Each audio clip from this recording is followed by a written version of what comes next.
convening. Madam Clerk, please take roll. Mr. Lubberdain? Present. Mr. Fowler? Here. Ms. Stelter? Here. You have a quorum. All right, we have a quorum. We're going to proceed. We have three matters to be heard and committed today, and the first one is to hear a presentation from, I'm told, is the fourth best school in Louisiana. LSUA. You guys have the floor. Thank you very much. We always take pride in coming to report to the council because y'all are so critical to our success. We are the fastest growing university, and we're also the fourth best university, four-year university in Louisiana, based on the most recent niche.com recommendation to parents and students looking for a university to attend. This is a pretty high standard that they have for measuring the quality of universities, so we're very, very excited about this ranking. The only universities higher than us was Louisiana Tech, Tulane, and LSU. Think about all the other universities that are four-year that are not above us. So this is a major plus for the region, for Alexandria. And, you know, I will remind you, we are LSU of Alexandria. And I think there's only one university with Alexandria in its name, and it's LSUA. We're proud of that. Currently, our enrollment is about 7,100. And you'll see it in slides that are coming ahead in advance of this, that we only had about 3,200 students 5 or 6 years ago. So we've over doubled in our number of enrolled students. And we're very, very proud of that. And I think the students are now recognizing LSUA as a university of choice. In fact, today we had a signing ceremony at Menard High School for students coming to LSUA. The parents were there.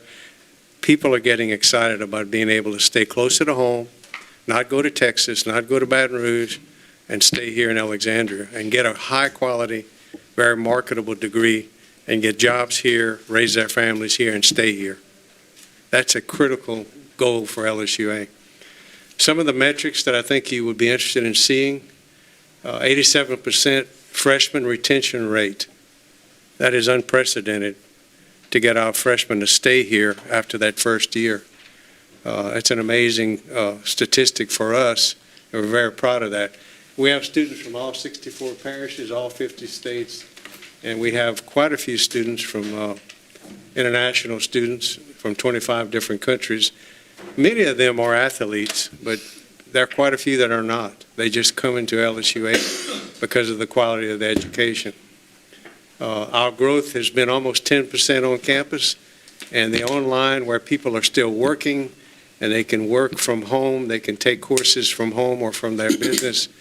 Online education is very, very available, accessible to the working population and the adult population, and we're very pleased and honored to be able to see the growth in both on campus and online. This is really where, you know, you get the return on investment. It's not how many students start at LSUA, it's how many get a degree at LSUA.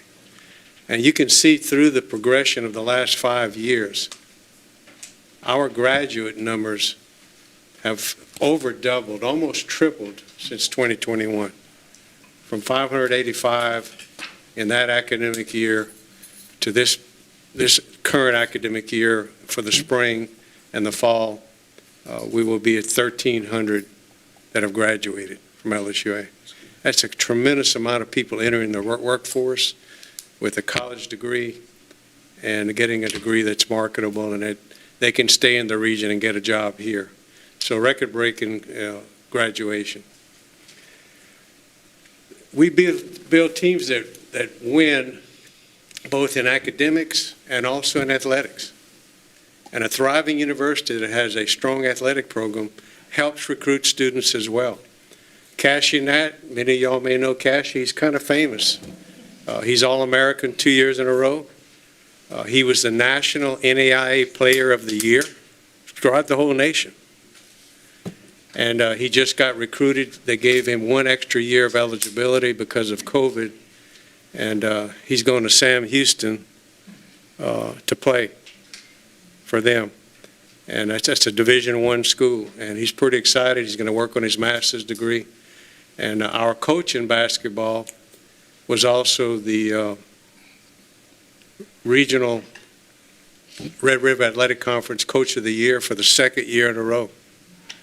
And Demario Jackson is really an outstanding coach. He's done a really good job. He came here from Port Allen, and he's built a winning team that has been in the national playoffs 2 years in a row. The other thing we're very proud of is they're not only winning on the court, which they won the conference and the conference tournament in basketball, and our softball team now is ranked number 8th in the nation as well, and they're going to the national playoffs as well. But they're also doing well in the academic area of focus. This is the highest GPA of any school in the Red River Conference, which includes LCU. They're in our conference now. 3.26 is the highest grade point average of all the athletes in the Red River Conference. And our students are studying. They go into class. They're sitting in the front row of the class. Their coaches are making sure they get their education. And we're very, very proud of that. We talked about the degrees that are marketable, the critical workforce needs in our region. You all are helping us with the Downtown Health Education Campus, where we're trying to double the number of nurses that we graduate. Critical need for nurses. Y'all know that already. Everybody's aware of the shortage in allied health and nursing graduates.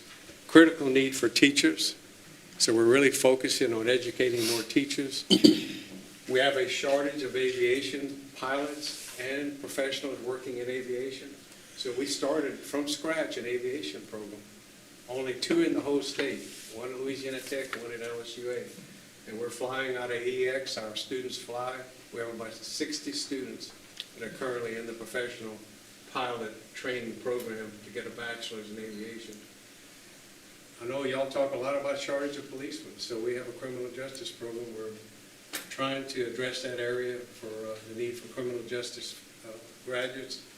And critical need, you know, the issues that our businesses and our municipalities, you know, y'all got hit with cyber issues. One of our universities was hit with a cyber issue, LSUE. So we're training people to help everyone in securing the use of the internet. And with artificial intelligence now growing so fast that we can't even keep up with it, we really need to focus, and we are going to be developing a degree in artificial intelligence as well. So these degrees are very marketable and very critical to Central Louisiana. I'm going to finish on these next 2 slides. I think these are going to impress you significantly. In 2014, LSUA was ranked 14th out of 15 in the number of students enrolled, undergraduate students. We had 2,700 students in 2014. We're now 6th, and with the current 7,100 undergraduate students, we have moved above Northwestern. So we're really 5th in the number of undergraduate students enrolled at LSUA. And I'm going to tell you, for that type of rise as a university, it's not happening anywhere else in the United States. It's happening right here in Alexandria. And we have a team, and I'll introduce to you the senior leadership team, but faculty, staff, we hire a lot of people, and we're going to talk about that economic impact. But we're very proud of this, and we really want you to be proud of it because we're part of the fabric of the community. I live here. We all live here. We take pride in being part of Central Louisiana. When I moved here, after being here for 1 year, 11 years ago, it's because we loved Alexandria. We loved Central Louisiana. And we're so glad, my wife and I are so glad that we built a home in Alexandria. But I'm going to turn it over to Darren Thaxton. Darren is our senior vice chancellor, executive vice chancellor. And Darren is our CFO and also helps with leading our administrative programs. Good afternoon. Thank you all again for for having us here today. A lot of what Dr. Correll just spoke about, it shows the successes of the city of Alexandria and the successes of LSUA go hand in hand, and how we continue to help each other and build upon each other and continue to build that relationship. And I think some of these next few slides will really show the impact that LSUA is having in Alexandria, and then also how you are helping us. That past growth, that if you think back one slide back, how far we've jumped in the past 10 years, to go from 3,000 students to 7,100 students, of course, you have to have the positions and infrastructure there to support that. The 66 new positions here, that's not over the past 10 years, that's over the past year. So over the past year, we've added 66 full-time positions, $3 million in salaries paid directly right here. We have 1 or 2 remote employees out of our 500 or so total employees we have. So those are people moving to this area, directly impacting the economy and the workforce here in Alexandria. How many of you have been out by campus over the past 3 or 4 months? So many of you have seen this building going up, the Martin Family Student Success Center. We've worked on this building now for several years. We will be moving into it this fall semester. We'll house those important departments: recruiting, admissions, financial aid, advising, career center, first year experience, the one-stop shop for students on campus to get what they need. The first place that students will see as they're visiting campus, we'll show the new entrance tower here shortly, but the students entering campus will walk in this building. When they complete their tenure, they graduate, they leave this building through the Career Center. So it's essentially the gateway into campus, the new Martin Family Success Center. $13 million is the total impact on campus, the total construction cost for that building. The Royal Martin family, their name is on the building. That was a $2 million donation for this. It was $5 million in private dollars from local individuals, and then $8 million from the state. The next facility, I'm sure you've seen the announcements or the news release on the apartments.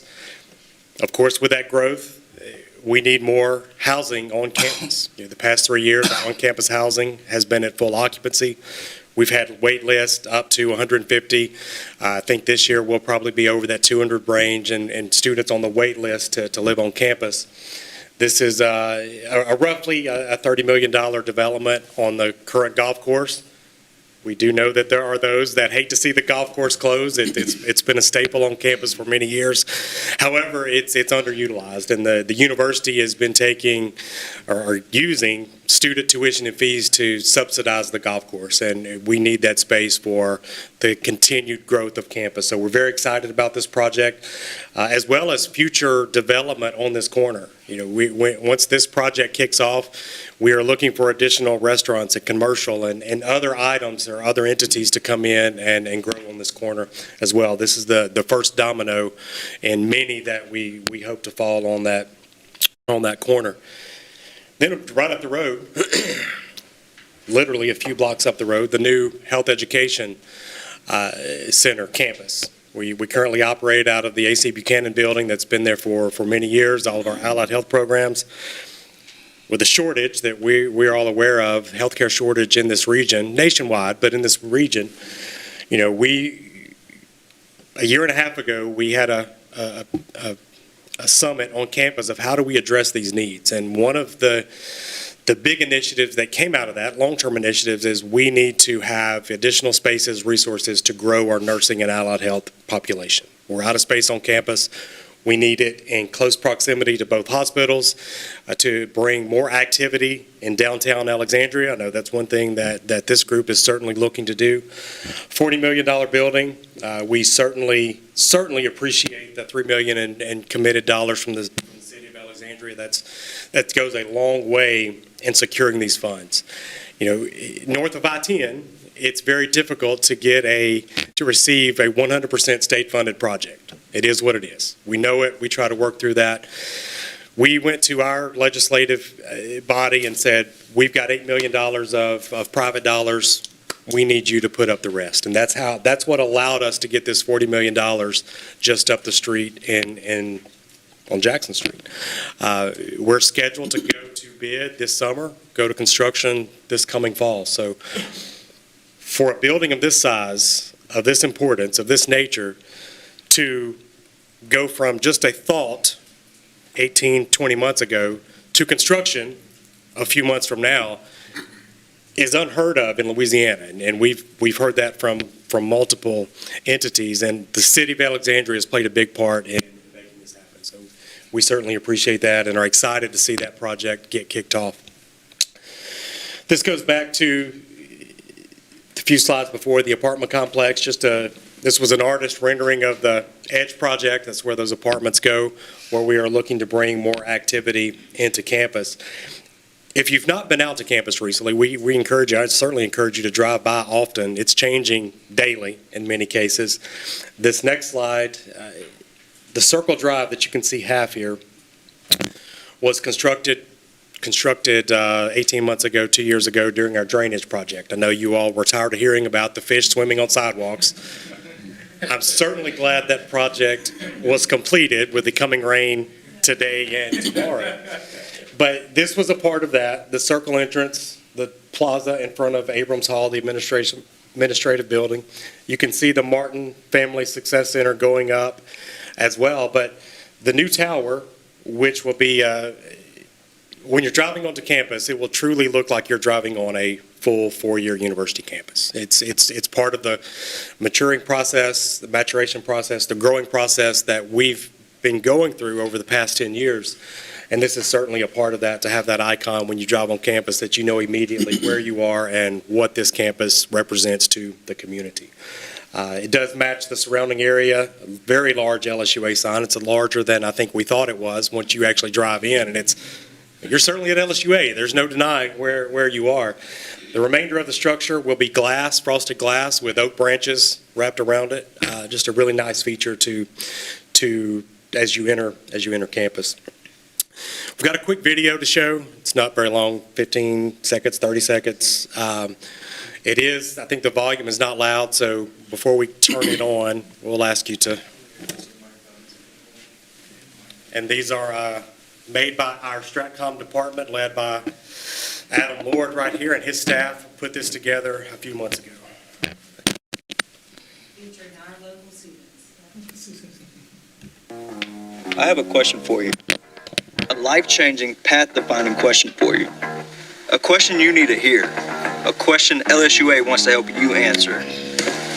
Are you ready? Ready to reach new heights and explore new depths? Ready to innovate, investigate, formulate, cultivate? What about graduate? Want to save lives? Or even change the world? Get ready. Let's get to work. That's cool. So it's one of our latest. I have a question for you. We thought we'd play it twice. We like it so much. But again, that's just a quick overview of where we are. I'm going to turn things back over to Dr. Correll, and we're certainly here to answer any questions or any other comments you may have.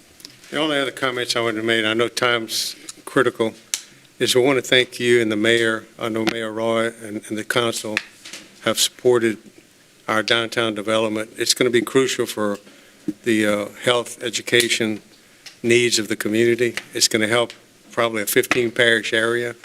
We're going to recruit students from all over the state, even out of state, to come here and study and hopefully settle here after they graduate, get a job here. But we're very serious. We have a very good leadership team. As you heard, Darren is our Executive Vice Chancellor, but I also have my Chief of Staff. Y'all know Melinda Anderson. And Abby Bain, Dr. Abby Bain is our Vice Chancellor for Enrollment and Student Engagement. And Liz Beard is our Provost, who handles Chief Academic Officer, all of the coursework and the faculty development that we have. Many of those 66 positions were faculty that we brought in. Many of them came from other parts of the country, other parts of the state.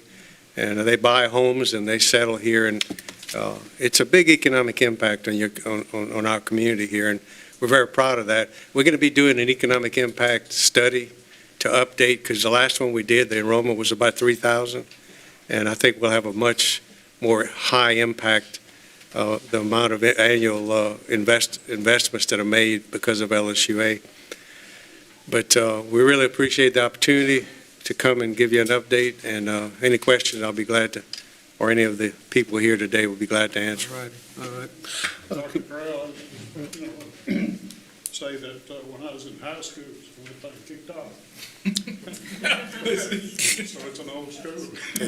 But no, in all seriousness, all of the significant growth has happened under your tutelage and leadership, and I want to congratulate you on that. Councilperson Felter, do you have any comments? Yeah, I do. I've said this one-on-one, but I do want to say it on record. I get to see firsthand the students coming from the education department at LSUA, because as a teacher, often, pretty much every semester, I get at least one student teacher from LSUA, and the quality of student that we see come through is just amazing compared to, I've been teaching for 14 years, compared from the beginning till now. I just really see that they are prepared, they are excited, and they have professors who support them. And it's just exciting to see that you are preparing educators Yes, sir. to step in and educate our future students. So Thank you. I really, really see the growth there, and it makes me excited. Thank you very much. One of the things we did mention, too, was the affordability. Right. Our tuition is probably one of the lowest four-year tuition and fees of anywhere in the state, so our students can afford to come to LSU. And, you know, there's some downside to that because we need the operating revenue, but the good side is that people can afford it, and we appreciate that. Councilperson Green? Chancellor, with the chaos in Washington, and that was great to see you said you had 25 countries represented. Have you started seeing any of your students being affected with student visas? Not at LSUA. We have heard some of the other universities, a few in Louisiana have had, Right. but that pressure has been lifted in the last couple of weeks, and but none at LSUA. Outstanding. Councilperson Johnson?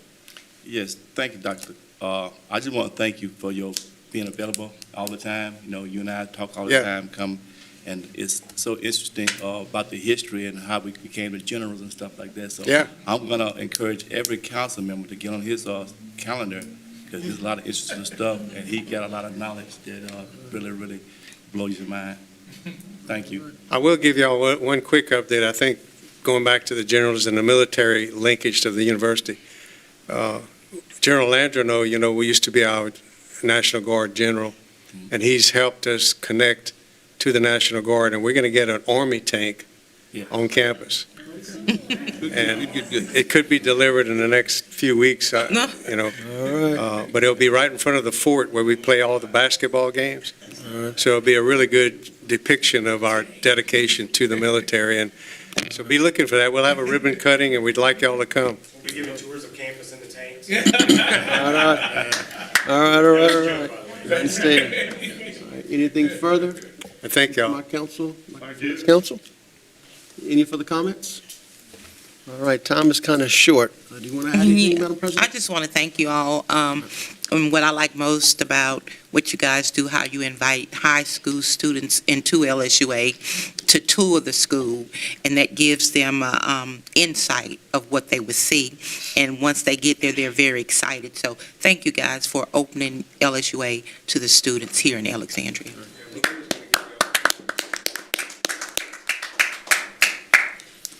All righty. All right, we're going to move along to item number 2. Oh, thank you, the LSUA delegation. We thank you guys. We thank you.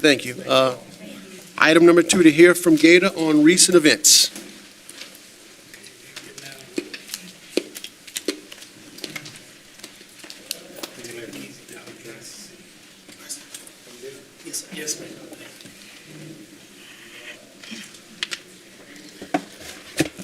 Good afternoon. My name is Angie Vernado, and I'm the Executive Director of the Greater Alexandria Economic Development, known as GATA. First and foremost, I give all honor to God for what He has done and is doing and will continue to do in my life through this organization. I made a commitment a long time ago that whenever and whoever I got up to speak to, I would always give Him the praise. Secondly, I want to thank this council for allowing me the opportunity to speak. I've been asked to provide a brief overview of the recent events involving Gator and the litigation that followed. But before I get into that, I'd like to give you just a little history and context. Please note, these are facts, regardless of what you heard or read about on social media or in the press or on the television. On Christmas Day 2023, our then Executive Director, Mr. Clifford Moeller, suffered a serious medical emergency. Several weeks later, in accordance with Gator's succession plan, I was appointed Acting Executive Director for a period of 90 days, beginning January 22nd, 2024. During the next several weeks, I visited Mr. Moeller almost every day. We began to have discussions about his initial thought on one day retiring and having me take his place. On February 13th, 2024, a public meeting was announced to officially appoint me as Executive Director. That same day, emails began circulating indicating the changes to Gator's board memberships were underway. An announcement was sent from the City Council regarding a meeting scheduled for February 20th to remove Commissioner Tracy Snow and appoint Mr. John Callis in her place. Around the same time, Gator also received a letter from Councilwoman Lizzie Felter questioning the timing of my appointment.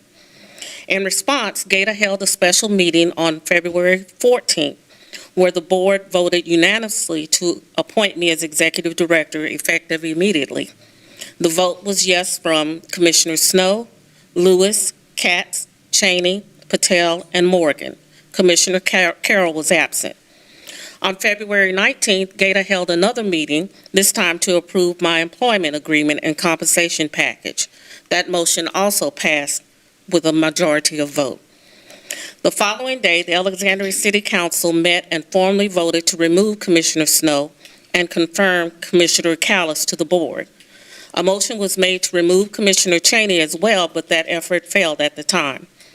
2 days later, on February 22nd, the council held a special meeting to complete Commissioner Cheney's removal and appoint Greg Upton in her place. Shortly thereafter, on February 23rd, Gator received notice that we were being sued by John Callis, the very same individual who had just been appointed by Councilman Lizzie Felter. He filed a lawsuit challenging the validity of the board meeting where my contract was approved. Judge Monique Rawls initially ruled in favor of Mr. Callis, which cast doubt on the validity of my appointment and employment agreement. However, that ruling was appealed, and just recently, the Third Circuit Court of Appeal reversed the decision. The court found that proper notice was given and that the board acted lawfully and in good faith when it voted to approve my appointment and my contract. Yet even before the ruling was issued, and even though our legal counsel had advised from the beginning our actions were proper, Greg Upton, an appointee of Mr. Lee Rubin, called a special meeting to terminate our legal counsel, Tiffany Sanders. She was replaced with someone I had never met and I was not consulted about and had no prior knowledge, or I was not even asked if I wanted Ms. Sanders to remain or who I would recommend. And now the higher court confirmed that Ms. Sanders' legal advice was sound and correct all along. Although Gator had separate legal representation at the time of the litigation, that counsel did not file any pleadings, motions, or take any substantive actions or steps to defend me or the organization. As a result, I retained personal counsel to achieve defending both myself and Gator's interest. My attorney was the only one who filed the necessary appeal and briefings that led to a favorable judgment by the Louisiana Third Circuit Court of Appeal. I personally incurred legal fees to achieve this outcome. This appeal not only cleared my name, but also preserved the integrity and legitimacy of Gator's actions. Let me be clear. I've remained faithful to this agency and its mission. The most recent court action affirms that we did everything properly. Now, in spite of what could have become a major distraction to our operations at Gator, we persevered, and work in this community was not effective. In fact, in 2024, business still ran smoothly without any loss of professional services. completed the 2024 audit with an unqualified opinion, received and processed grant applications totaling $250,000 with an approximate economic impact to be determined by the CVB, and which we will distribute to you when we get it. Processed cooperative agreements for quality of life events totaling $128,000. Completed a successful board retreat and revised grant policies and procedures with one employee, me. Now, in 2025, drastically reduced budget line items to include office supplies and professional services, completed a move to our new location at the Bolton Avenue Community Center without losing any time for conducting business. Our audit is currently being conducted with no findings thus far. Business is still running smoothly. I want nothing more than for GATA and the City of Alexandria to move forward in partnership. I remain committed to public service and to the people of this committee. I will continue to serve with integrity, and I sincerely hope we all can work together in good faith for the benefit of our city. Thank you, and I hope that addressed your questions. Thank you. Glad for the update. Yes, sir. What are some of the current projects GATA's working on? Mr. Chair, you want to? First, we haven't been able to do a lot because of all the litigation. That's why I Okay. gave the history. All right. Now that we're getting back to business and we have board members, we have Dr. Lewis, who is our chair, Mr. McGee, who is our vice chair. We brought on a full-time administrative assistant, Kiana Siders. We have Reverend Earl Williams, Ronald Morgan. We still have John Callis, John Carroll, and Chris Patel, but they've been absent from our meetings. But we've still been able to conduct some because we have, a quorum of 4. But getting into projects, we're trying to work out the deal with the Wise and Gold Ring, which I'll let our board chair talk more about that. All right, Dr. Lewis, Chairman of GATA. So currently, we're working with the city on the Wise and Gold building. We had a couple of organizations approach us. I'm not going to give out any specifics because I was still in the works, to build downtown as well into another vacant facility within the downtown area. We're looking to do some additional public works projects, maybe look at going throughout each district, kind of step in wherever it's needed. And we're just out there filtering with any other organization, political subdivision that's willing to work with GATA. First couple of months we spent trying to clear up the legal issues that we've had and revisit some of our previous plans to get back into business.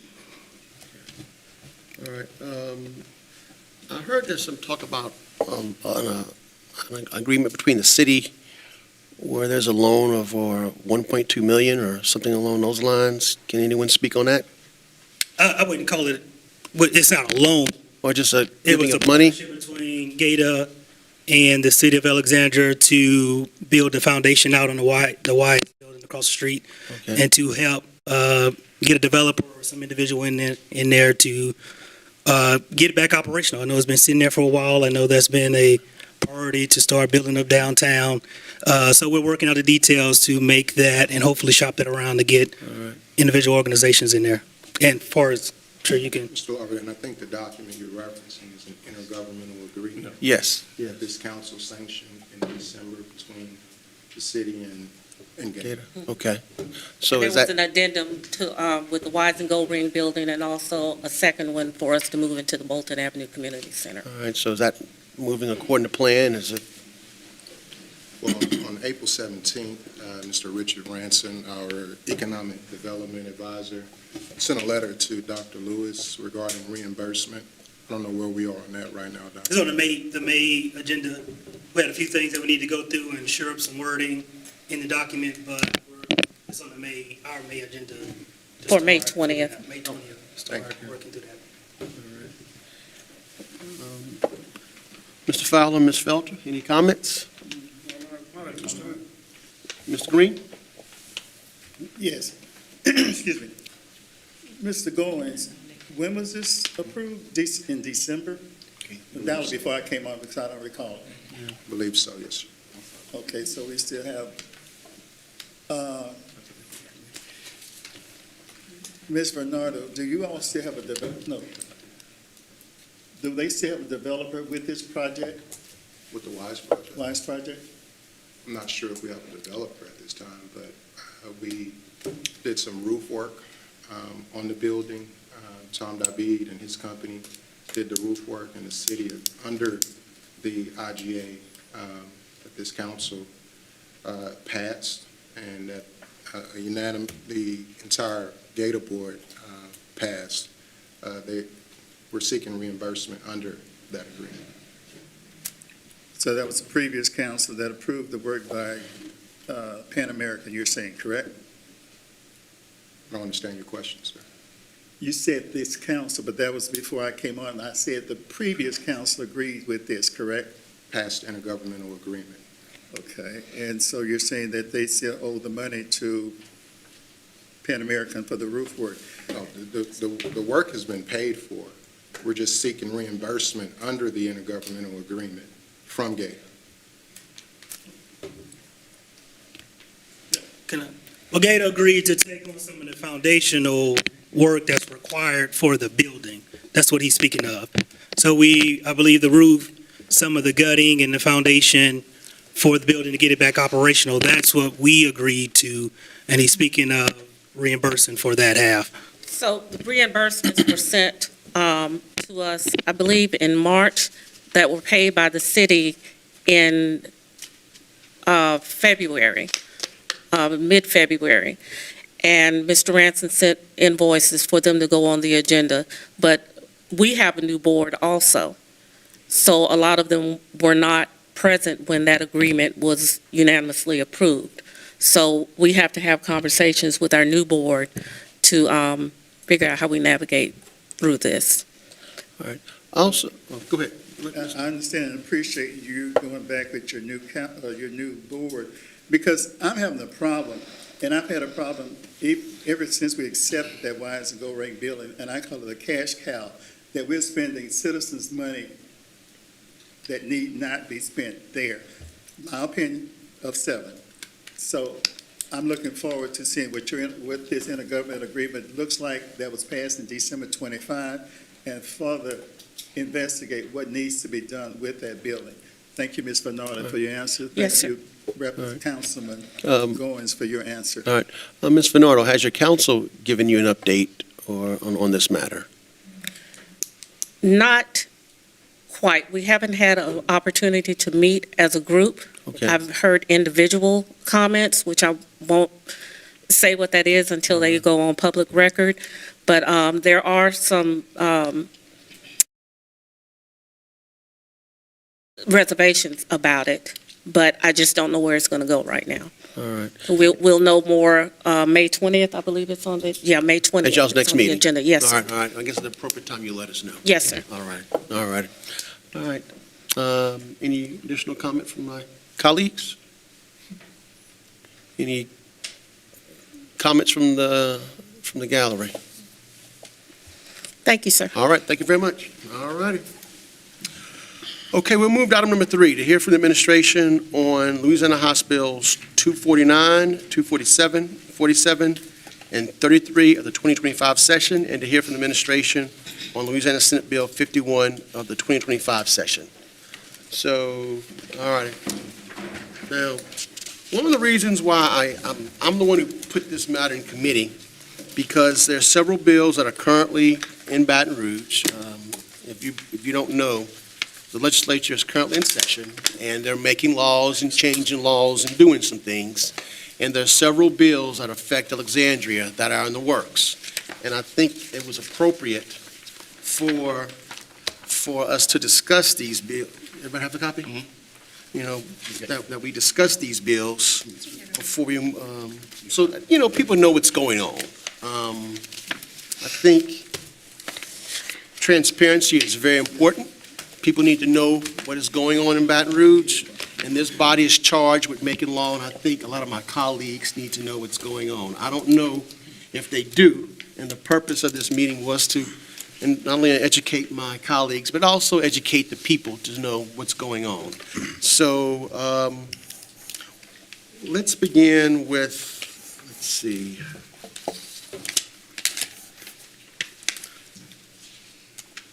All right, House Bill, Senate Bill number 51. Now, Mayor, I see that this bill is being carried by Senator Luna, and can you talk to us about this bill? Mr. Larverdane, if you would permit, I would like to take it in conjunction with HB 33. They're related bills about IT, IS, and security vulnerability, if you don't mind. No problem, sir. I prepared it that way, and then I can go through each of them. All right. So I handed one to the president and I think Mr. Johnson when they came in. I should have enough of these for everybody. I've given one to Donna to put into the record as well. So there should be a little report for you, and I'm going to go directly from that report, and then you'll have it and can follow. Yesterday on May 5th, I discussed in detail all legislation that I know of pending that touches us. That doesn't mean I know all of it. One of the bills was a city court bill that was not our bill, which I'll touch on, I've looked at. And I pointed out all the methods, instances, dates, and substance of each bill being presented both to the public, which all of this information has been more than once, and to the council, particularly on December 22nd, 2022, in an executive session that followed some of the instances of threat and vulnerability after a breach that occurred in the previous administration of IT and IS. Now, in fairness to Mr. Larverdane and Mr. Green, they were not on the council in 2022 and could not have been part of that. And so it is appropriate that they be brought up to speed. So in the first paragraph, and the report is short, oversight. I want to make sure the council understands it's oversight. So even if the public may get briefings and others may know about it, it's certainly not unusual or out of the ordinary how we've handled it. In fact, it's been very transparent in that way, talked about over and over. I would say that the council should know its continued oversight and where it occurs. So I want to make sure that's clear to you. Council oversight is available over even select matters that are committed to the sole discretion of the mayor, which I discussed yesterday with some members. Not everybody obviously can always be at a briefing and shouldn't have to be. So the charter, in its wisdom, even if a matter is committed to the discretion of the mayor about personnel or something like that, the charter has some smart items built in. In particular, if it relates to the organization, appointment, and promotion of employees, such as here in 33, and we'll talk about 51 Senate bill, there is still continuing oversight through the Alexandria Home Rule Charter for any reorganization of employees, which we're going to get into, which occurs in 33. So House Bill 33 arising in the House, Senate Bill 51 arising in the Senate. So final approval of any reorganization, I spoke about it with Donna, she's not out here, but she will attest to this, of a division or department, has to come back in front of you. House Bill 33 merely allows us to place in a future package, not in front of you yet, and can only be approved by you, the ability to have unclassified employees in certain IT and IS, along with classified or in replacement of classified. Here's why. To hire the people that we need, faced with what we know, and we've now looked at it for 2 years under this ISSAP, which if you go to your last page, is detailed. This was verbatim gone over in December of 2022. This is where we were going, and I highlighted one of the main points was to identify oversight, management, and duties. If we want to go further into that, you'll need an executive session. I cannot disclose what I know from the investigation of the breach in open session. Can't do it. Can't do it because we're under a state agreement not to do it. The things that we know about what happened and what led to it in the previous administration, we can't do. But lots of detail, and this is a public record that anyone can see. So, House Bill 33. By the way, final approval of any reorganization has to come back through you. State legislation, Gary, can never override that because the charter as to the organization and structure of the city, even the legislature itself, cannot pass a law that undoes what's in a home rule charter. That's why we're different from other cities. As to organization and structure. General laws of applicability, criminal law, et cetera, they can. But not as to how you're organized, not how I appoint people, et cetera. Okay. So Mayor, it sounds like you're able to reclassify the city computer operators, is that also, does that also allow you to increase the pay, the wage for them, or the salary? Great question. No, then I was getting to that. That's your second power and oversight. So there are two things that happen here that protect the council. One, we can't reclassify and redo an organization that is at the division or department level. Now, remember, every other charter in the state is department to division, and so is the state of Louisiana. We're the only one, for whatever reason, Trey's dad and those guys that did it, whoever did it, did division to department. The top two levels of organization under our charter must come back in front of you under Section 411 of the charter. The other control is, let's say I have a mayoral assistant that I can make unclassified.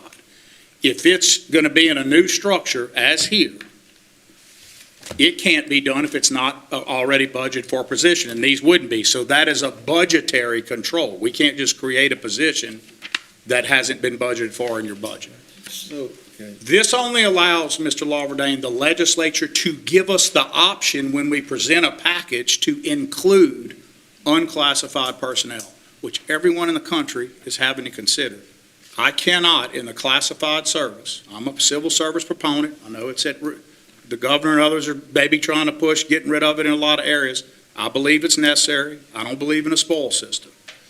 But I do know from what I would disclose in another executive session, if you wish for it, why you have to have a certain nimbleness, if you will, with regard to pay and hiring and firing when it comes to the vulnerabilities with ITIS. It's immediate, the problems. Civil service is incompatible from a disciplinary and hiring standpoint. So in essence, what you're saying is, if we have someone who's operating our computers and we need to get rid of them, there now will be an at-will employee.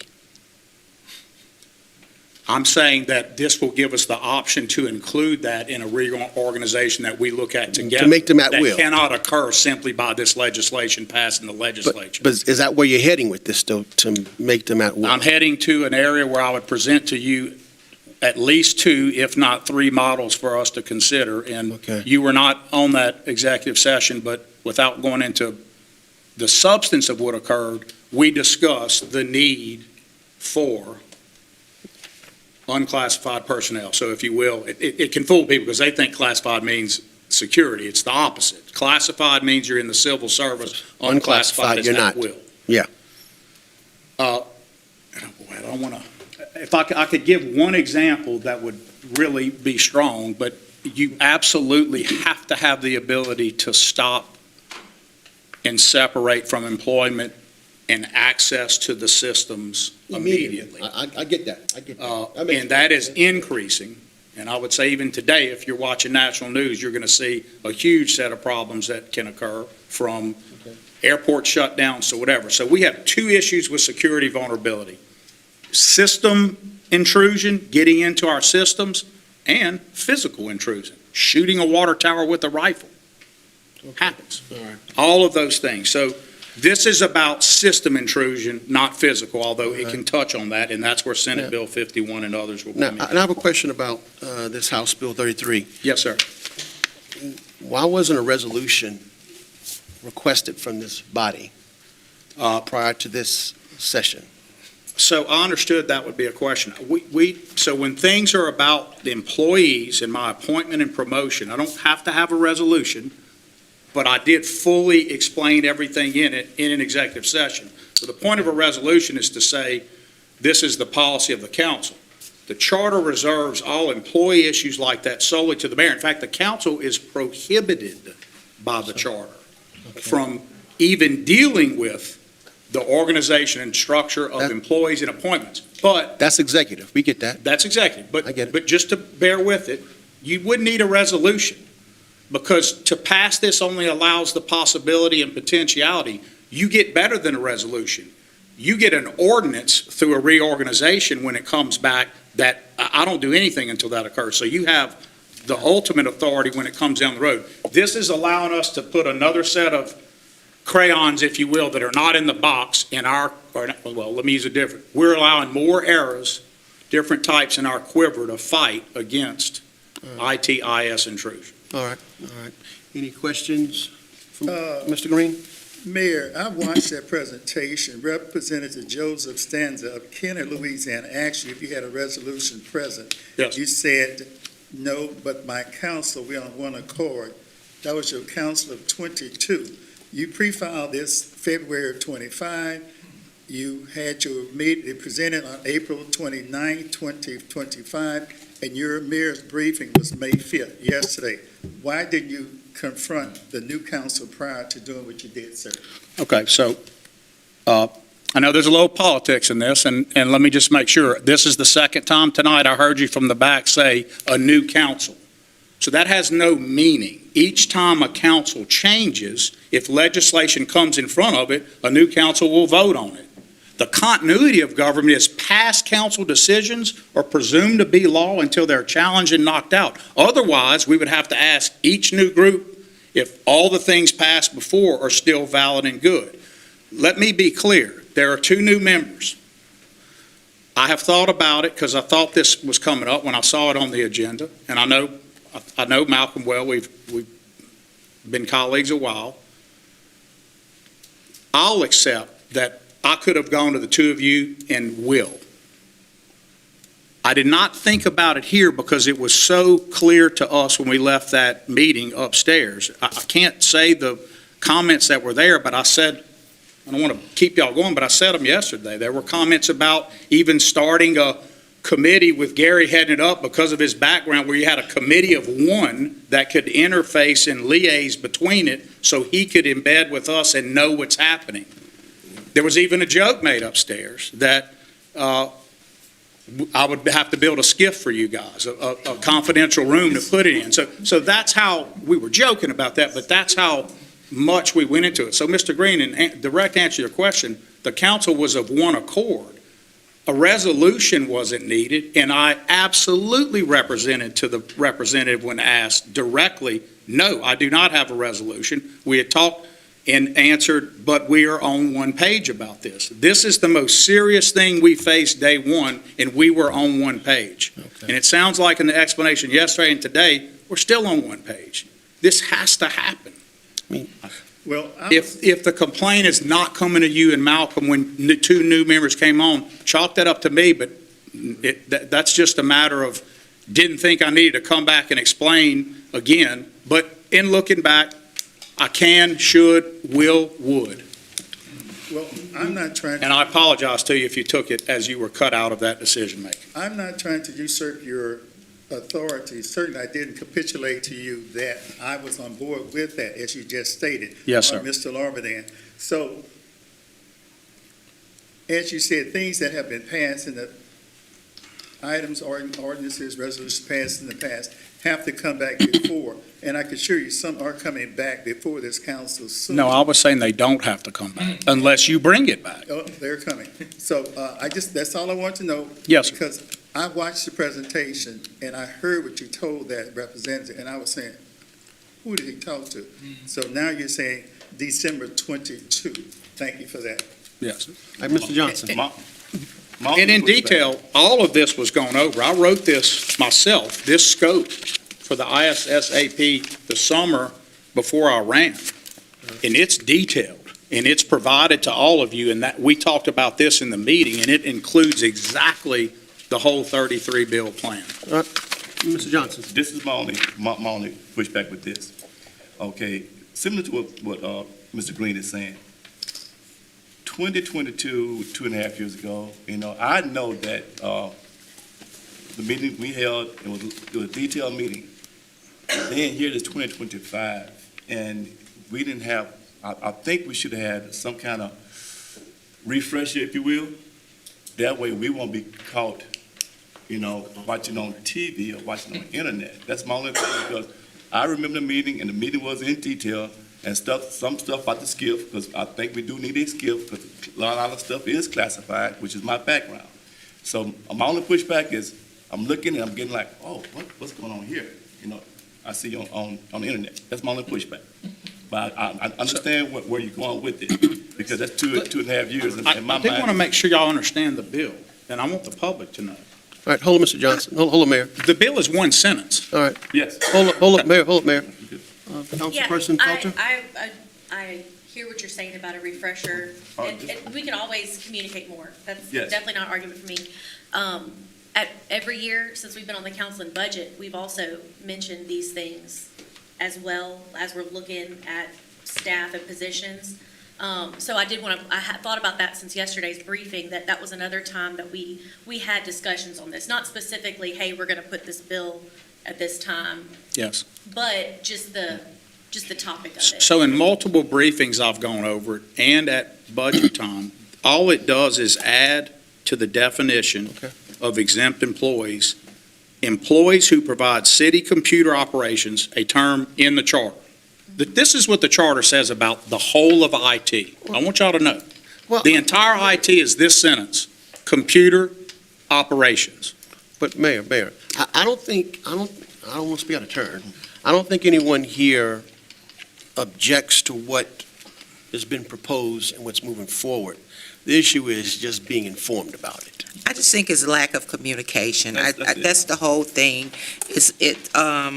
When I sit here and I listen at everyone, and then I saw it's not about what you did, it's how you did it. And all they're saying is lack of communication. All we would like to know is when something's going to take place to inform us, and then we feel the way that we do. It's not, just like Malcolm said, it's not what you did, it's how it was done. And once again, that's just lack of communication. Okay, listen, and I accept that, Madam And not to be- President, and that is fine with me. I just want the public to know, because I know how media works, I did this by the book. No, we're It not was saying. that you- Published, noticed, discussed at committee, everything is 100% by the book. And, look, one tiny bit of pushback on ITIS. We talked about it in that meeting. One of the things we talked about is not to bring it up at council over and over. You remember this, Chuck, because we're doing it. We're doing exactly what I warned about. There are people out there who watch you brag. You remember this conversation about what you're doing, and they'll hack you just for doing it. And we're doing it right now. And this is exactly what I didn't want to do. But what I could have done, Madam President, is individually just said, hey, this is about to come out. I need y'all to know. I accept that. It will not happen again. That's it. That's And all. that's That's it. it. Will not happen again. So we're done. We're done. That's it. Thank you. I'm not as old as Chuck, but my mind is, my mind don't operate like. Certainly looking. But anyway, I accept the corrective and remedial action you're asking for on my personal part. This was a personal me, not staff. It would be me to come to each of you at this level and talk about it. Won't happen again. All righty. Thank you. All right, so let's now move on to Senate Bill 51. In tandem with this, Yes. it's even shorter. Right now, a public power authority, which we are, is defined in a way that doesn't include the city of Alexandria. I literally am asking that in the definition of public power authority, the city of Alexandria is included. You operate a full enterprise proprietary utility that right now, someone could ask for our resource planning while we're in the process of doing it, leverage against us, bid against us, do whatever. Has it ever happened? Is that an answer you need now? Has someone asked for our resource planning or other proprietary information while we're in process? Yes. So I won't say, I don't want to be specific on resource planning, but we publish them, so they would know it at some point. Remember, we're still going to publish all of this on completion. We published our resource plan to you at the CURE meeting and at a meeting. What we want to stop is someone asking for it while we're in a competitive process because they could leverage. So on other processes within customer service, collections, et cetera, yes, we have been asked while we're in process, and we have been further than that. We've been disrupted where it put people in danger of physical harm. All right. And I get it.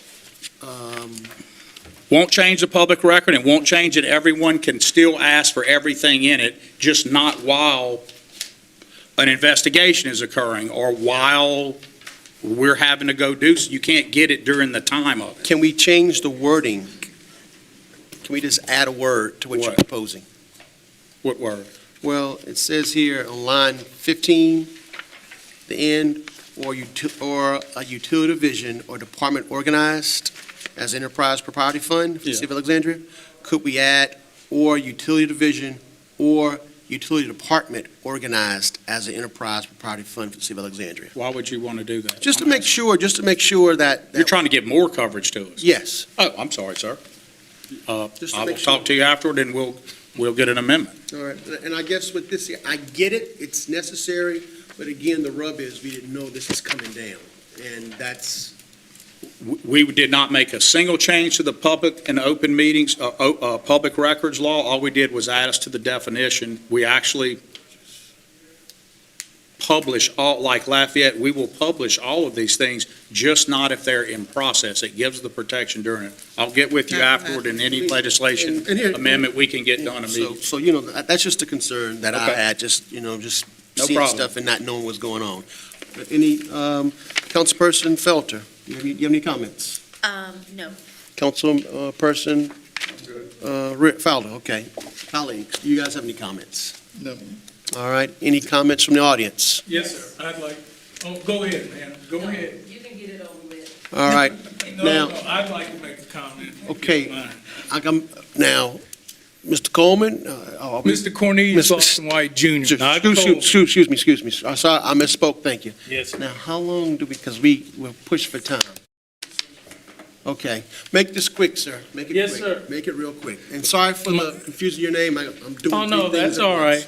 My name is Mr. Cornelius Lawson White Jr. I live at 3638 10th Street in Alexandria, Louisiana, 71302. My phone number is area code 318-446-6934. This morning on Talkback Live, Ms. Sandra McQueen went over all four of these. And my problem with this is that we had Ed Laverdane could have put this forth, but Mike Johnson did. So why is somebody not even from our area put this forth? And Jason DeWitt, is he a part of the Alexandria area, or does he cover? He represents a small portion of Alexandria, that's my understanding. Okay. Now, she was, about three of these, she said there's some questions on why this is happening now and what's going on. And I heard you, Mayor, blame the last administration about this, and... I did, and it is Yes, you true. did. And it is true. Okay, but Mayor, okay, he just had come in, and so you're saying he failed on IT, on this cyber, but there's been cyber attacks all over this country. So I don't think you can blame him, but like I said, you want to blame him for that, but All right. cyber attacks So on this is beyond hospitals, scope. ransomware, Mr. We're not Cornelius- blaming and all like we're not that. blaming the mayor What for I the want to attacks. know is this, okay, how come he didn't go to Lavadan and say, hey, I want to put this in? That's his And call. he went to Mike Johnson. That's his So call. that's his call.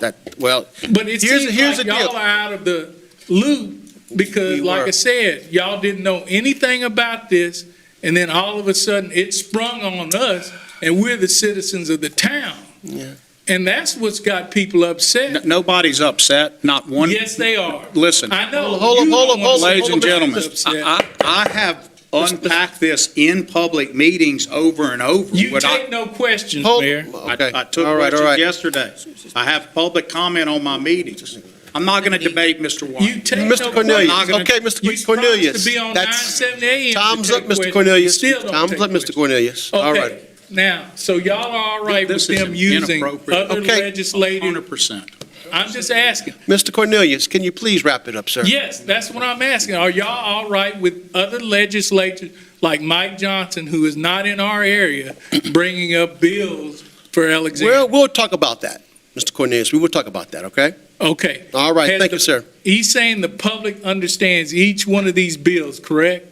No, That's, Mr. White puts, No, I'm asking. Mr. Cornelius. I'm not going to. No. See, you get frustrated. No, I All I'm don't. asking, You you said don't- you you don't- explained it yesterday, Cornelius, right? please, Well, please, Mr. Cornelius. Senator McQueen explained it on 970 Mr. from Cornelius. 8 a.m. to 9.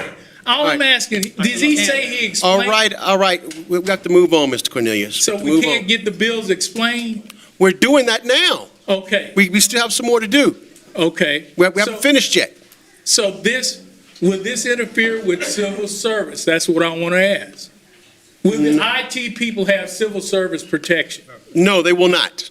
That's That's not, great. that's not That's what we're great. saying. They need civil Okay, service okay, protection. so, This well, they have- allows the exemption in a plan to be presented and then considered at the time.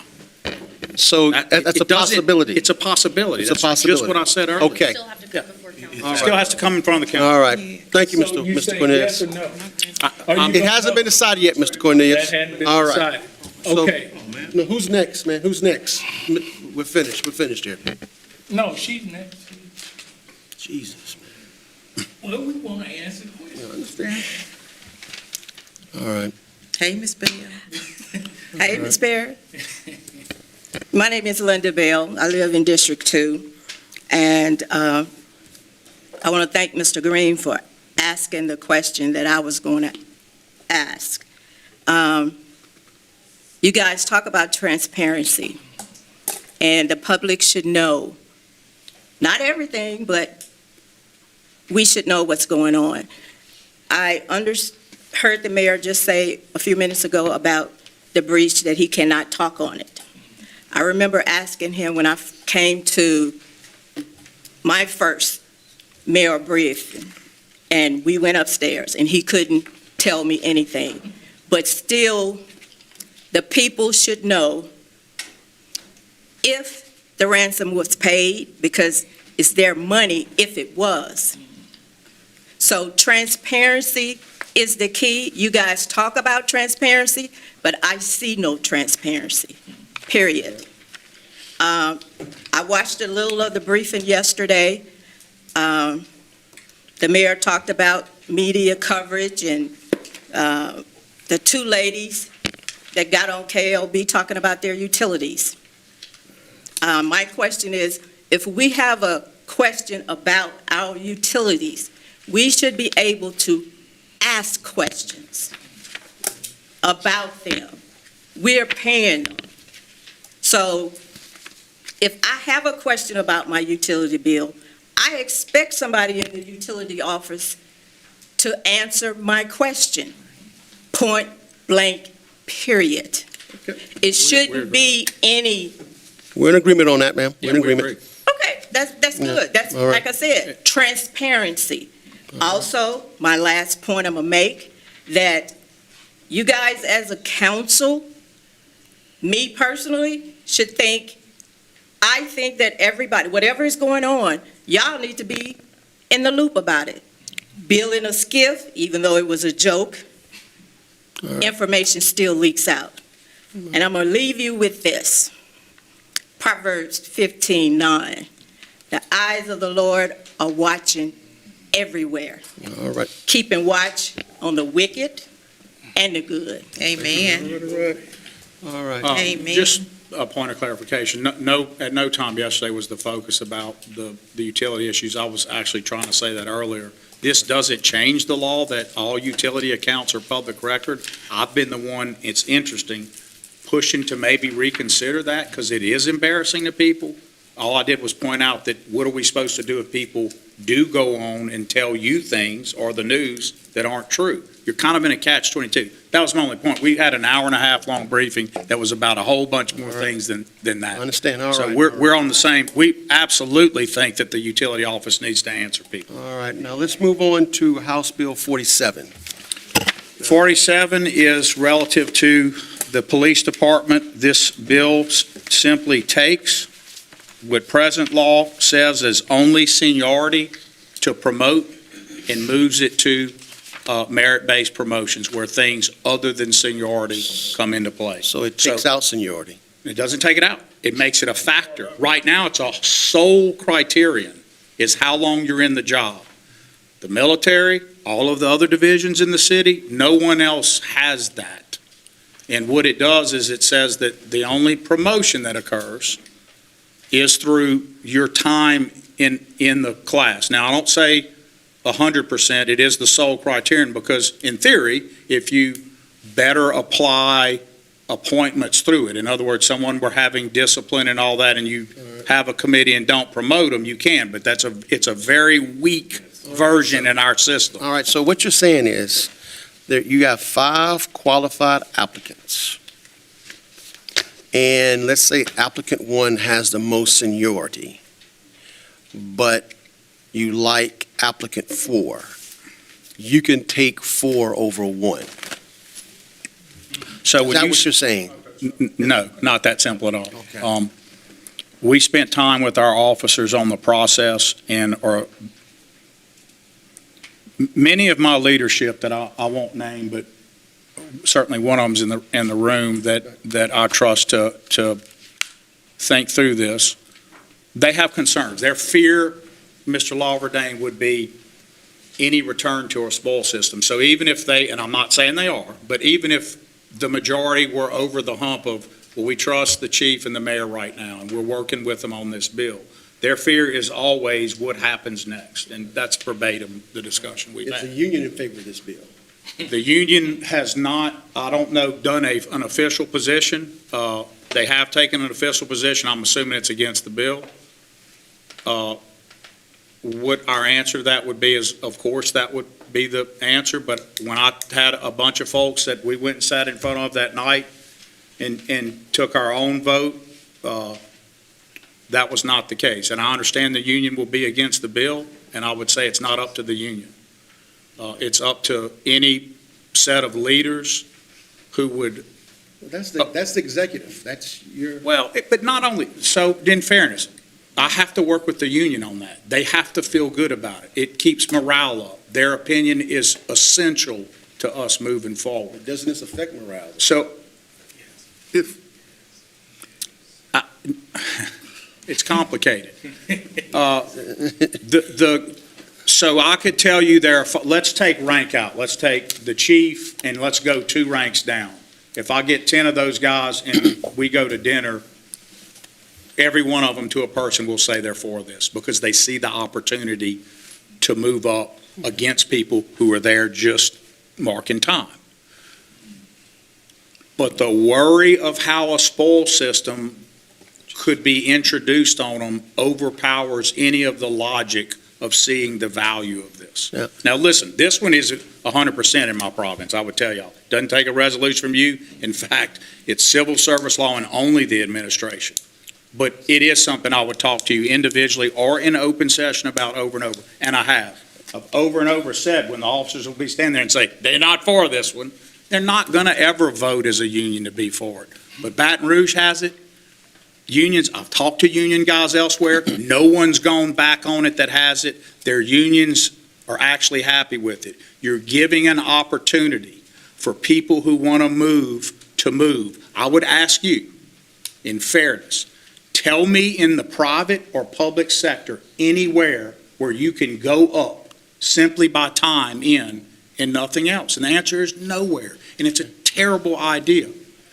It's had an absolutely salutary effect at one time on officers of color, African Americans moving, because the whole system, time immemorial, there were too many folks not of color in it, so no one could move. Yeah. Right now, you see leadership where we introduced it at the top of the class, our top of the class in leadership, you see a lot of diversity, because those officers deserve it.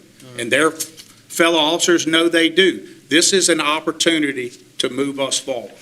The union's never going to say yes to, I can't say that. I think they were almost there. This is the closest I've come to them being for it, but they slid on me on the last second. So did you come up with this by speaking to different, the police officers and the firemen, or? Yes.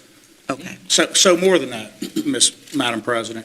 I came up with it speaking to the very guys on the union that will end up against it, but every idea they had the night we presented, we have considered or introduced. I don't make the selection.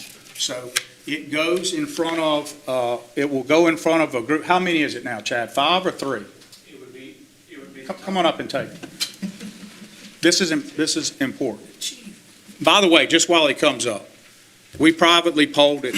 The numbers are extraordinary. There's just, if you were to ask the public this, if you give them the binary choice of seniority only versus merit, you're going to get 85 to 90% against seniority only. So, I guess just the purpose of this, I squarely understand that hiring is in your lane and not our lane. Well, not our lane, so I don't know if my other colleagues do, but I get it. Just the purpose of this is for other people to know what's going on, you know? I agree with you, sir. So these bills were properly advertised. It's a local bill. It's required by statute, by law, to be publicly advertised. This is something that, when Mayor Roy appointed me, I was very strong about. I am very strong and passionate about it right now. I think that civil service and seniority, and let me back up. I think seniority-based promotions are prohibiting us from selecting the best leadership that we can put forth to provide public safety to the people who live and come to Alexandria every single day. As Mayor Roy said, all of the agencies that have that now, Baton Rouge, Caring Crow, Rain, Scott, and there's Kenner, Leesville, and Morgan City. None of those agencies have come back to the legislature and said, we've done it wrong. In fact, when I was at the legislature last week, I spoke to 2 retired lieutenants from the Baton Rouge City Police Department who represent the Baton Rouge City Union. Don't be throwing your people out on front. And said they think today it was the best thing that happened for the Baton Rouge Police And they Department. fought it at the time hard. They did fight it hard at the time. And today, they are lobbyists who are paid by the Baton Rouge City Police Union and have said to us, and openly said to us, we support it, and we even think that it is good for the department, it is good for morale, it is good for recruitment, it is good all the way around. This system will not be, these promotions will not be made by the chief of police. These promotions will be made by a panel of individuals who will evaluate every single candidate that comes in front of it. I have met with the union. I have asked the union to give me what they thought was a fair and workaround. They have not given me that. However, myself, the administration, my staff at APD are more than willing to bring whatever we can on to ensure fairness and that we promote the best person at the Alexandria Police So let me Department. just dovetail, because y'all, this is super important. This is a huge culture change. When Chad says that, the administration, this is the chief, me, Commissioner Patrick Van Dyke, Darrell Bradley, who is Deputy Chief, and Deputy Chief Chris Cooper.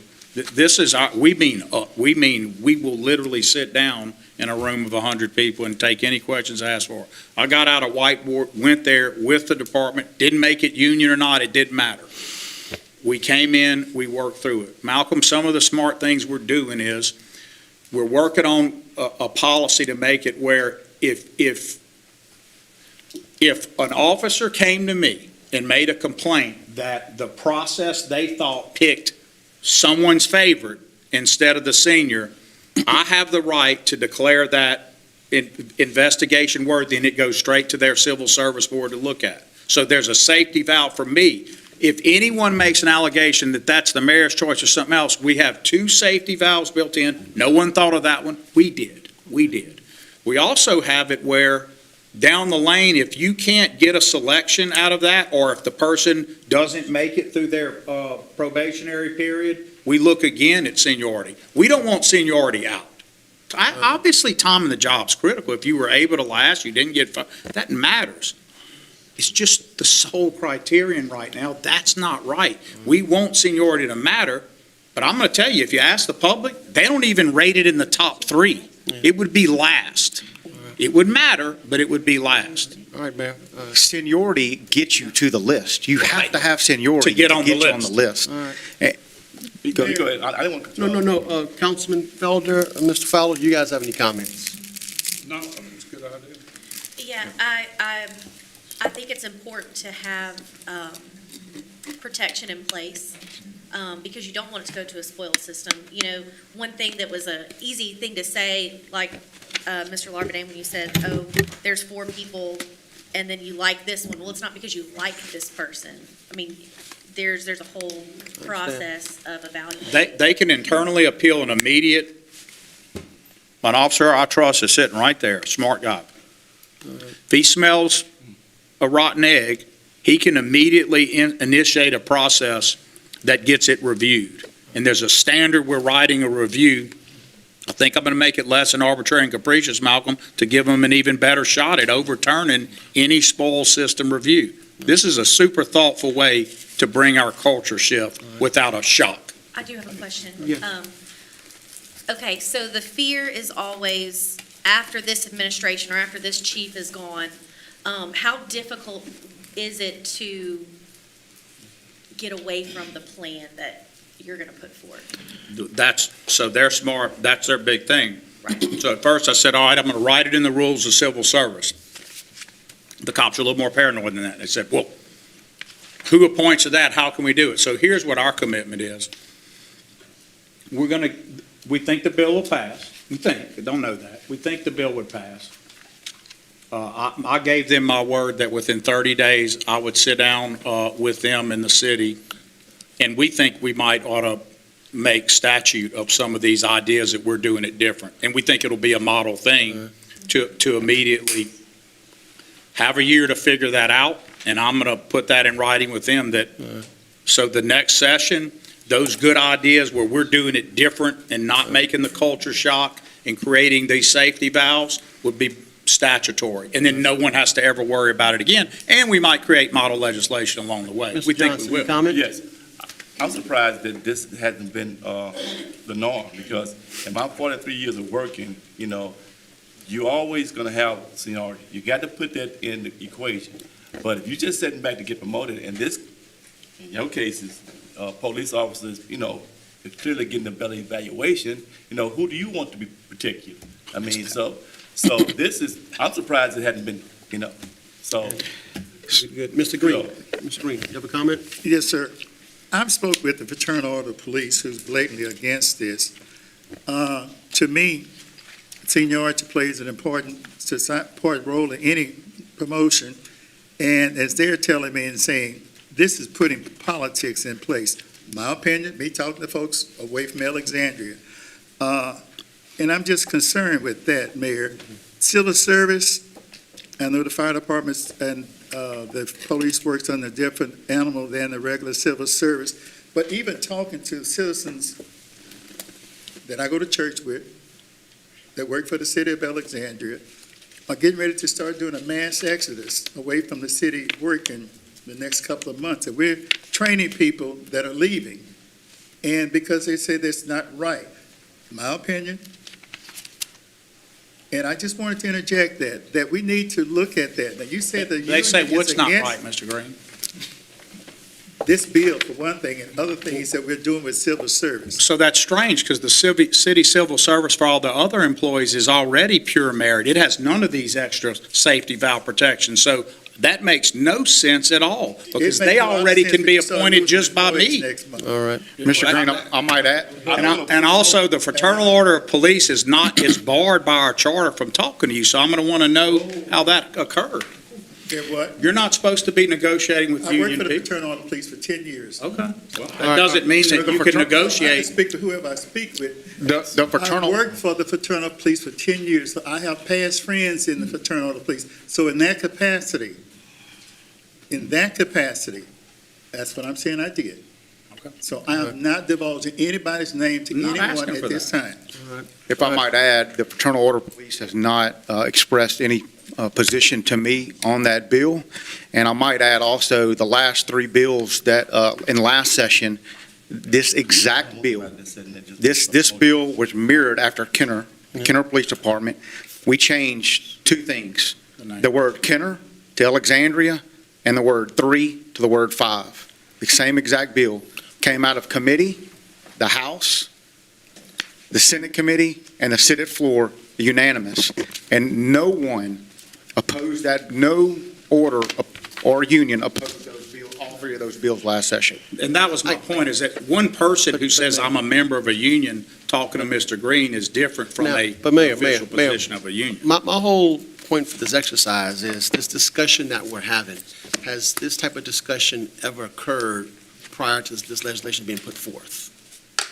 Yes. Where? Ms. Felter, yes. I've gone over it in this room Okay. many, many times. In budget process, listen, I can't speak to when you came on most recently that you'll have had as many times. No. But I have gone over this adding competitive classing to the police.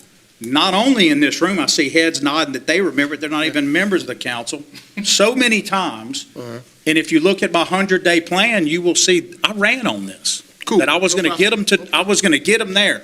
All right. My ego, I was going to get them to adopt it at the union, which I fell short on, but I thought I could. All right, Almost. all right, all right. Well, I'm glad that you've kind of got me up to speed because You're welcome. I was kind of in the dark on this one. Now, we're kind of cut short on time, but there was another bill that, Can we respond to that since you let the public hold up, comment no, on the no, bill? I'm just asking. no. So no response? No Okay. response on this? That's fine. All right. Thank you. Now, there was another bill that I saw, The city think- court bill? the city court bill, there's two left. No, there's one left. That was the wrong bill in there. It's only four altogether, two. No, but there's one I saw. There's one that I want to include. Mr. White, the council has the floor.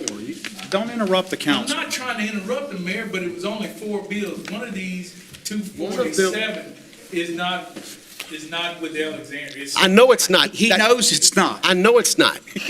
Are you familiar with that bill, Mayor? Mr. Lawberdane, yesterday in my briefing, I pointed out that it was not, and I assumed that knowing Malcolm Lawberdane, he wants to hear about the East Baton Rouge bill, because Malcolm Lawberdane wants to see if we can do what they're doing or tack on to that bill. Bingo.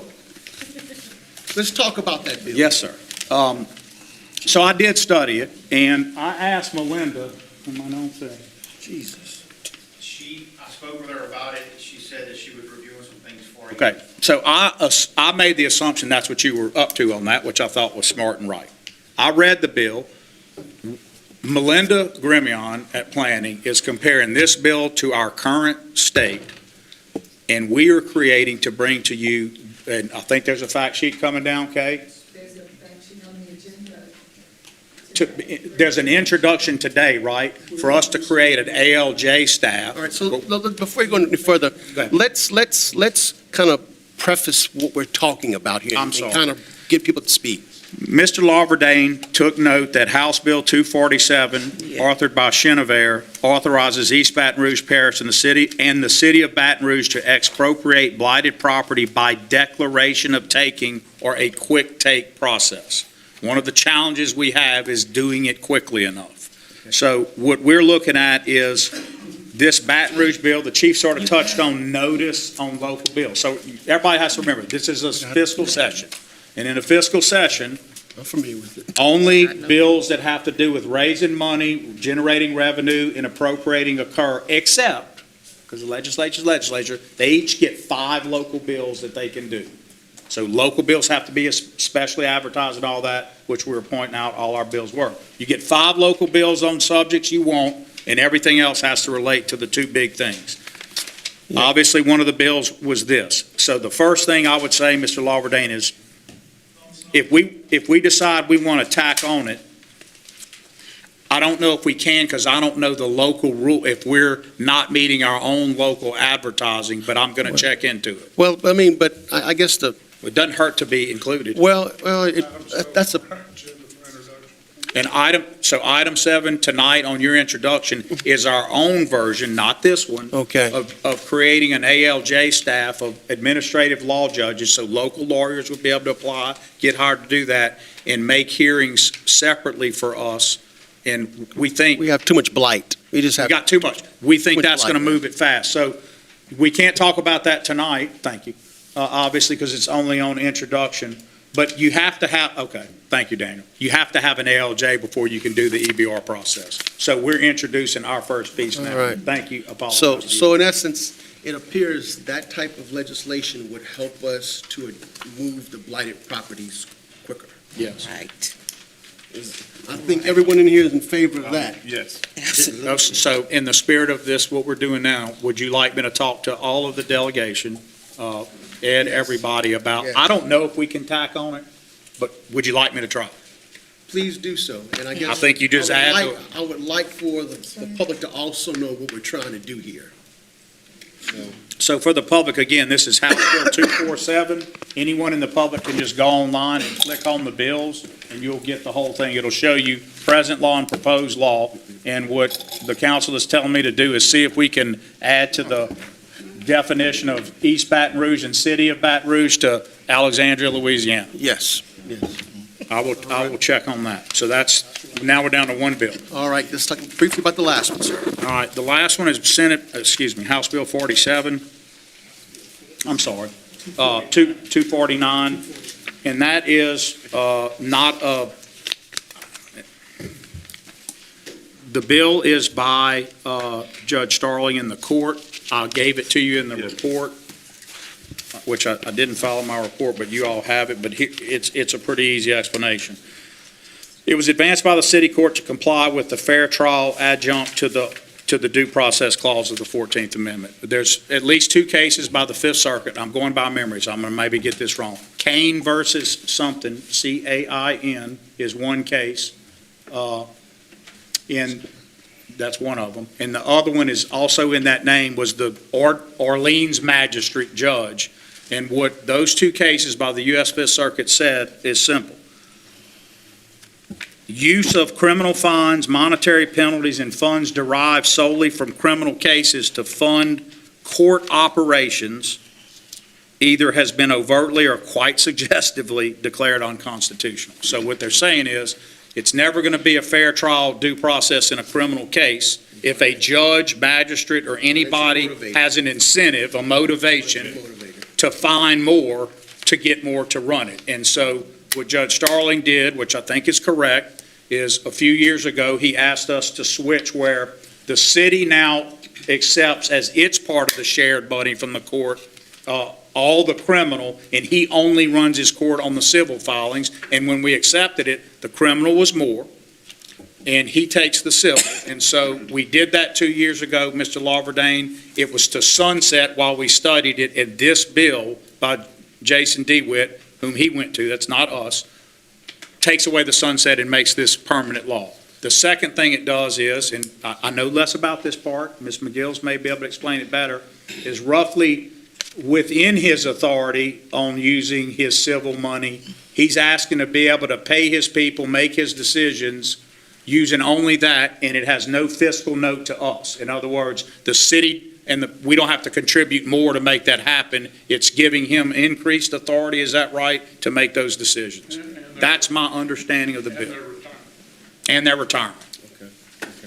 I think the first part, the sunset, is, I think we're required to do Has that. tort reform had any impact with this, with the? This is, no tort reform has impact, but, you know, Kay and I talk every year about the difference in the money coming in. I know the money is. It's just, it's down. Like, I would say that the change in the jurisdictional, in the jury trial versus all of that affected his court drastically. It used to be the place where plaintiff lawyers wanted to be. Yes, Lord. Now that's changed because of that, so that had an impact. So to the extent that was old tort reform, not this current batch, then yes, it did affect the court. All right. Councilperson Fowler, Felter, do you guys have any comments? All right, other colleagues? All right, I think that wraps up all the bills. You know, I just want to end by saying I wanted to do this so people, include myself, can hear and kind of get up to speed, to know what's going on. And I think we need to be transparent. People need to know what's going on. So that's my goal. You did good. All right. That was great. I can adjourn this. Thank you. All right. Give me that, because we finished over. All right.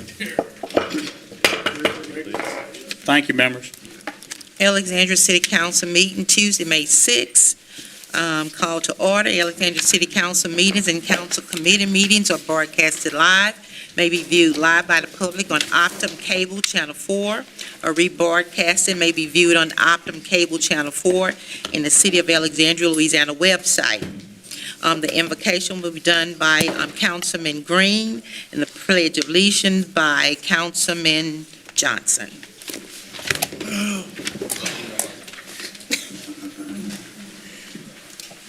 Lord, Lord, please order all of our steps, bridle our tongues to make this city a better place, our understanding being all together. Father God, we just ask that you lead us, direct us, and assuredly make us a better citizens in this area, in this place. In your son's name and the people of God said. Amen. Face flag. I Pledge allegiance to the flag of the United States of America and to the republic for which it stands, one nation, under God, indivisible, with liberty and justice for all. Madam Clerk, roll call, please. Mr. Johnson? Present. Ms. Belcher? Here. Mr. Green? Present. Mr. Fowler? Mr. Ballard? Here. Mr. Lorverdane? Here. Ms. Perry? Here. Madam President, you have a quorum. We have the approval of the minutes taken from our regular meeting held on April 22nd, 2025. Move. Oh, sorry. Mr. White, Thank you, Madam President. you're welcome, Mr. White. You're welcome. And you're going to stick on the minutes? On the minute. Make sure want- on the minutes. Yes, ma'am. We done gone through the rest of this stuff. I appreciate the mayor and all of y'all. All But I right. wish we could have talked on other matters. Let's But talk. my name is Mr. Cornelius Lawson White Jr. I live at 3638 10th Street in Alexandria, Louisiana, 71302. My phone number is area code 318-446-6934. Madam President, Council, and Mayor, and the audience. Last week, which the mayor was down in Baton Rouge, I assume, but you were very gracious to me and everything, and explaining how I can apply to where you can talk longer than 3 minutes, and I really do appreciate that, and I wanted to thank you for that, and thank the council, so people can see all the stuff that's going on, because that's what's wrong. There's no transparency. So I want to thank you, and God bless you. Thank you so much. You're welcome. Oh, and happy Mother's Day coming up also. Thank you.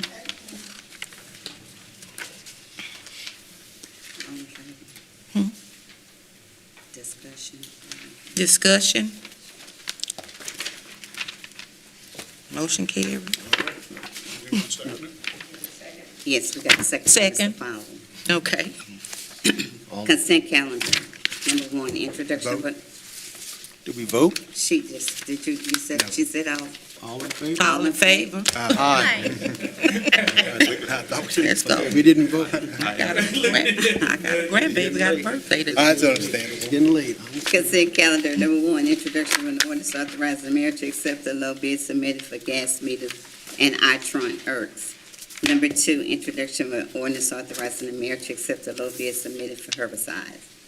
Number three, introduction of an ordinance authorizing the mayor to accept the low bid submitted for ready-mix concrete.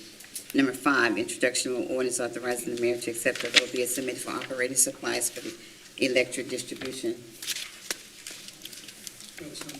Number four, introduction of an ordinance authorizing the mayor to accept the low bid submitted for operating supplies for the electric distribution department.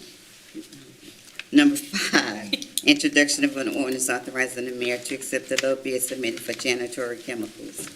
Number six, introduction of an ordinance authorizing the mayor to renew the contract with Underground Utility Supply LLC for chlorination equipment for the wastewater department.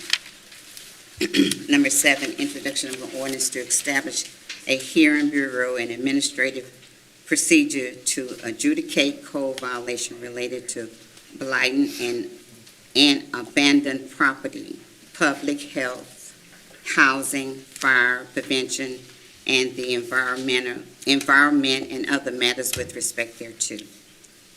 Number eight, introduction of an ordinance authorizing the mayor to renew the existing contract with Kaplan Incorporated for annual works uniforms for various departments.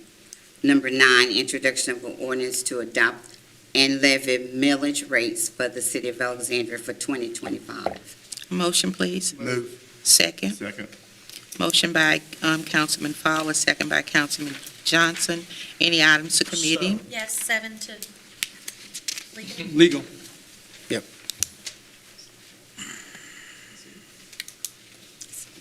That's it? Ordinances for final adoption subject to public hearing. To consider, number 10, to consider final adoption of an ordinance authorizing the mayor to accept the highest quote received for the sale of surplus electrical equipment for the electric distribution department. Motion, please. Motion by Councilman Ballard, second by Councilman Fowler. Public comments, Mr. White. Yes, ma'am. Thank you, Madam President. You're welcome. Is this equipment or whatever we got previously, or is this equipment that's old, or? We're surplusing a 2,400 volt item that's no longer in service. Okay, see, that's simple. Thank you, appreciate it. You're welcome. All in favor? Aye. Any opposed? Motion carried. Number 11, to consider for adoption of an ordinance authorizing the mayor to renew the existing contract for chemicals, additives for auxiliary engine at DG Hunter Power Plant. Motion, please. Move. Second. Second. Motion by Councilman Fowler, second by Councilman Johnson. Public comment, Mr. White. I'm going to pass. Okay. All in favor? Aye. Any opposed? Motion carried. Madam President, before adjournment, if I could have someone's personal privilege to make a 10-second comment. You got it. It's for Mr. Lawverdane. I'm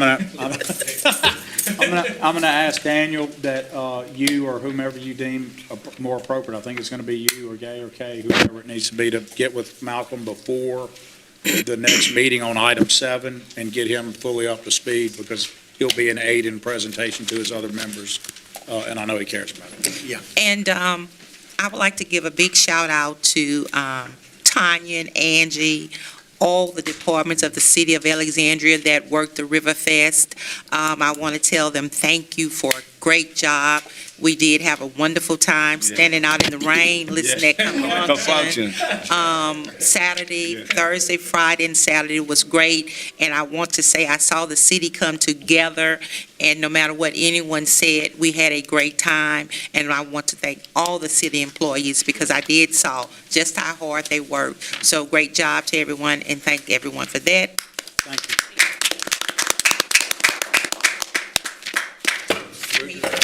My wife made me go home and start raining.